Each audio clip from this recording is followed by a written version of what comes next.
नमस्कार. स्वागत आहे आपलं हवामान अलर्ट या युट्यूब चॅनलवर. आज दिनांक आहे 11 नोव्हेंबर. आज आपण उद्याचा 12 नोव्हेंबरचा हवामान अंदाज आजच्या व्हिडिओमध्ये पाहणार आहोत. व्हिडिओ शेवटपर्यंत नक्की पहा, जेणेकरून ज्या काही अपडेट्स असतील त्या तुमच्यापर्यंत पोहोचतील. नमस्कार. स्वागत आहे आपलं हवामान अलर्ट या युट्यूब चॅनलवर. आज दिनांक आहे 11 नोव्हेंबर. आज आपण उद्याचा 12 नोव्हेंबरचा हवामान अंदाज आजच्या व्हिडिओमध्ये पाहणार आहोत. व्हिडिओ शेवटपर्यंत नक्की पहा, जेणेकरून ज्या काही अपडेट्स असतील त्या तुमच्यापर्यंत पोहोचतील. सर्वप्रथम सिस्टीम जर पाहायच्या गेल्या तर एक ट्रफ लाईन इकडे बंगालच्या उपसागरावरून तमिळनाडू केरळ करत अशी इकडे अरबी समुद्रापर्यंत सक्रिय आहे. त्याच्यामुळे तमिळनाडू असेल, केरळ असेल, या दोन राज्यात तुरळक ठिकाणी ढगाळलेलं हवामान आणि मेघगर्जनेसह पाऊस थोड्या थोड्या क्षेत्रासाठी होत आहे. उर्वरित हिमाचल प्रदेश पासून इकडे उत्तर भारतापासून असंच आपल्या महाराष्ट्राकडे थंड वाऱ्याचा प्रवाह हा भरपूर प्रमाणात होत आहे. त्याच्यामुळे रात्रीच्या वेळी तसेच दिवसा सुद्धा बऱ्याच ठिकाणी थंडीचं प्रमाण हे वाढलेलं आहे. यानंतर तापमानाबाबत जर पाहायचं गेलं तर इकडे जळगाव जिल्हा असेल 6 ते 8 अंश सेल्सिअसचं तापमानाची नोंद झालेली आहे. त्याच्यानंतर नाशिक जिल्हा, त्यानंतर अहिल्यानगर, इकडे सोलापूर असेल, सोलापूरचे पश्चिम भाग असतील, त्याच्यानंतर बीड असेल, पुण्याचे पूर्व भाग असतील, या भागात 8 अंश सेल्सिअस ते जवळजवळ 9 अंश सेल्सिअसच्या दरम्यान आजचं तापमान रेकॉर्ड केलं गेलेलं आहे. गोंदियाच्या उत्तर भागात सुद्धा 6 ते 8 अंश सेल्सिअसच्या तापमानाची नोंद झालेली आहे.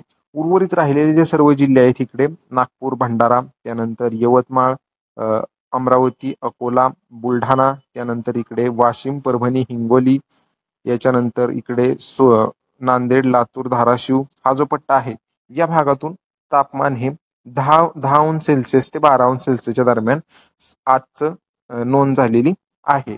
याच्यानंतर इकडे पुणे जिल्हा असेल, सातारा जिल्हा, महाबळेश्वरच्या काही भागात 6 अंश सेल्सिअस ते 9 अंश सेल्सिअसच्या दरम्यान तापमानाची नोंद झालेली आहे. कोल्हापूर, सांगली, पुण्याचे राहिलेले भाग या भागातून जवळजवळ 13 अंश सेल्सिअस ते 14 अंश सेल्सिअसच्या दरम्यान तापमान नोंद झालेली आहे.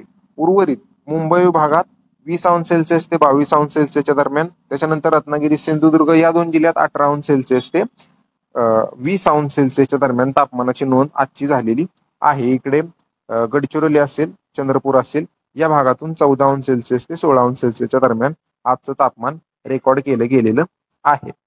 त्याच्यानंतर उद्याचा जर पावसाचा अंदाज जर पाहायचा गेला तर उद्या राज्यात कोणत्याच जिल्ह्यातून पावसाची शक्यता नाहीये. सकाळच्या वेळी थंडीचं प्रमाण हे जास्त असेल. जसा जसा दिवस पुढे जाईल त्याच्या तसा उन्हाची तीव्रता थोडीफार वाढलेली दिसेल. त्याच्यामुळे थंडी थोडीफार कमी वाटेल. पण जे वारं आहे हे वारं, थंड वाऱ्यांचा प्रवाह हा राज्यात आपल्या चालू आहे. त्याच्यामुळे थंड वारं हे दुपारच्या वेळी आणि संध्याकाळच्या वेळी सुद्धा जाणवेल. बाकी पावसाची शक्यता ही 24-25 नोव्हेंबर पर्यंत आपल्या राज्यात नाहीये. पुढे काय असेल तर आपण अपडेट आपल्या युट्यूब चॅनलवर टाकतच असतो. बाकी हा होता 12 नोव्हेंबरचा हवामान अंदाज. तुमच्या जिल्ह्यातील रोजच्या पावसाच्या व तापमानाच्या अपडेटसाठी आपल्या युट्यूब चॅनलला नक्की सबस्क्राईब करा. हा व्हिडिओ शेतकरी मित्रांना नक्की पाठवा, जेणेकरून ही जी अपडेट आहे ती त्यांच्यापर्यंत पोहोचेल. सध्याच्या अपडेटमध्ये एवढंच. धन्यवाद.